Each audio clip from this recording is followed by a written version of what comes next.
Pemerintah melonggarkan persyaratan TKDN untuk pembangkit EBT. Apa yang menjadi alasan utama di balik kebijakan ini dan mungkin sekaligus bisa disosialisasikan begitu Ibu? Seperti apa sebetulnya aturan baru ini diterapkan? Baik, terima kasih.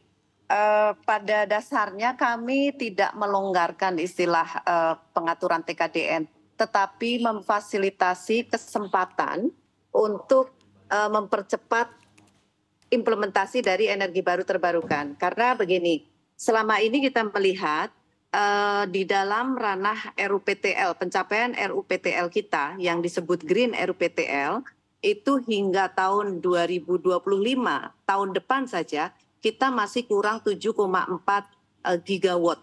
Jadi ini yang menjadi salah satu hambatan belum tercapainya energi baru terbarukan di tanah air kita.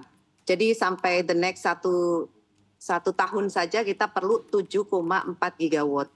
Dan kalau dihitung berdasarkan RUPTL hingga tahun 2030 pun kita masih kekurangan investasi sebesar 55,18 billion US dollar. Nah, ini tentu saja pencapaiannya tidak mudah. Jadi banyak kita melihat ya di sini nih hambatannya apa saja gitu. Nah, kita melihat adanya masalah hibah luar negeri yang tidak bisa terrealisasikan. Lalu dikarenakan adanya tingkat komponen dalam negeri yang saat ini belum bisa tercapai setinggi yang ditargetkan oleh pemerintah. Nah, kita melihat untuk tahun ini saja capaian investasi dari energi baru terbarukan itu masih mencapai hanya 46% dari target 1 tahun. Jadi ini pun masih banyak hal yang harus kita lakukan terobosan.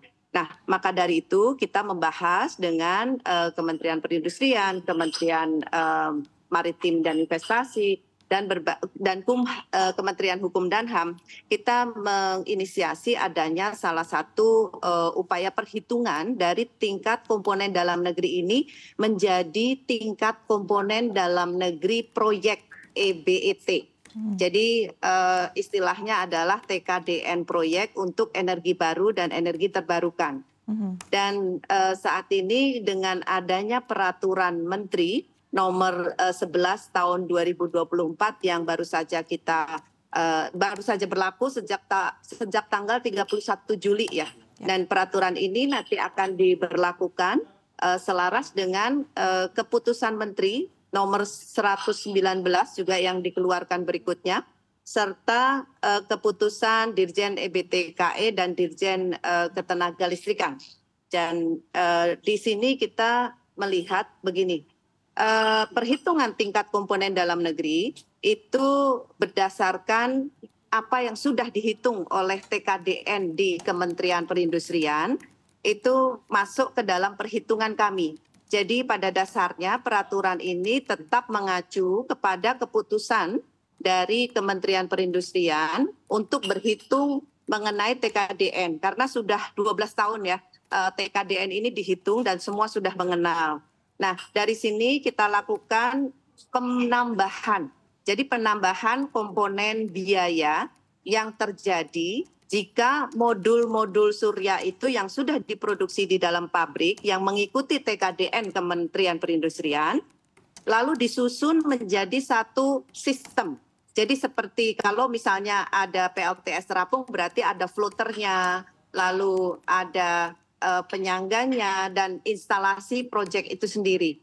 Dan sebelum proyek itu terjadi, ada feasibility study, ada detail design engineering, ada proses rekayasa, ada biaya logistik pengiriman, ada biaya-biaya yang timbul di dalam pengerjaan satu EPC project dari EBT itu sendiri. Nah, ini kita hitung semuanya menjadi istilahnya TKDN proyek EBET begitu. Nah, ini yang kita garis bawahi bahwa perhitungan ini nanti sudah kita masukkan ke dalam Kepmen dari 119 tadi plus peraturan dirjennya.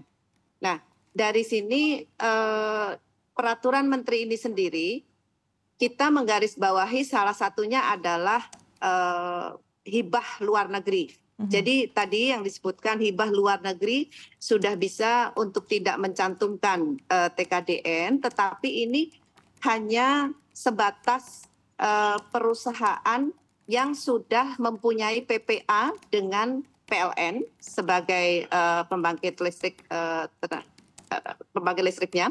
Lalu PPA ini dibatasi hingga 31 Desember 2024.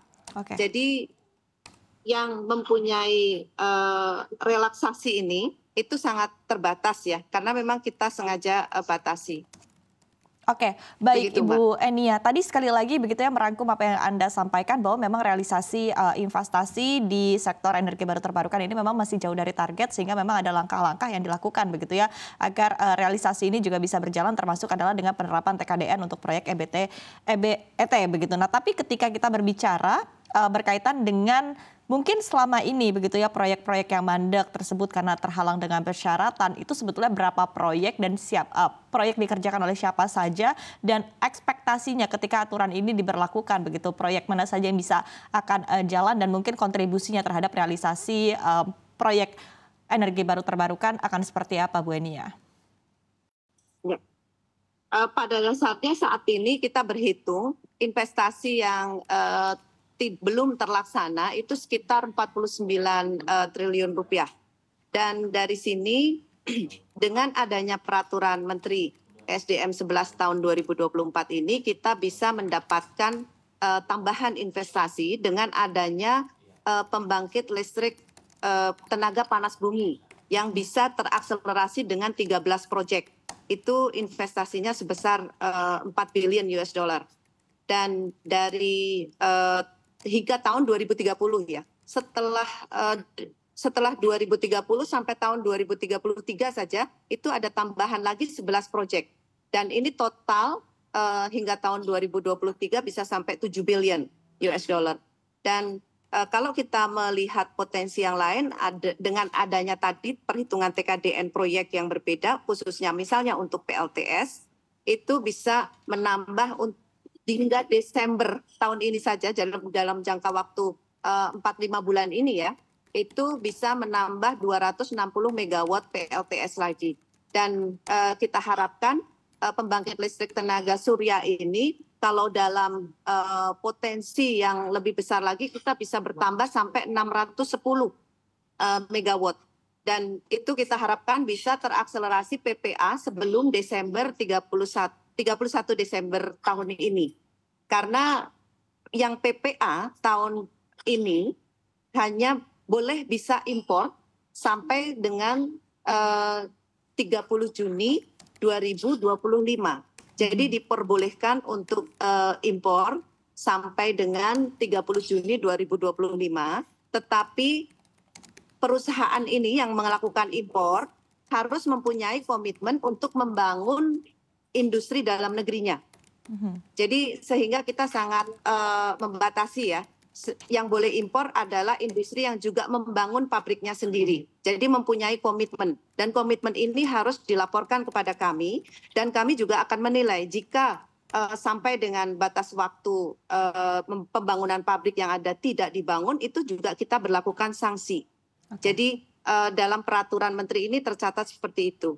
Dan pada saat impor dilakukan, itu kita batasi hingga 30 Juni 2025 dengan COD. Jadi harus beroperasi di tahun 2026 sampai dengan 30 Juni.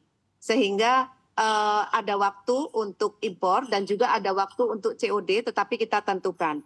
Karena apa? Kita ingin melindungi pabrik-pabrik yang sudah ada di dalam negeri saat ini, yang kapasitasnya juga kita mendeteksi per 1 Januari tahun 2025, itu bisa dalam satu hari bisa memproduksi 8 megawatt. Jadi di dalam 1 bulan bisa lebih dari 80 megawatt. Bahkan ini sudah mulai ada 2 pabrik yang nantinya bisa mengakselerasi 160 megawatt per bulan. Nah, PLTS ini yang sudah diproduksi di dalam negeri tentu saja kita tidak mau dong tidak terserap ya. Jadi kita memfasilitasi dengan skenario Permen 11 ini ini investasi bisa bergerak lebih cepat dan juga produksi dalam negeri bisa terakselerasi. Begitu, Mbak.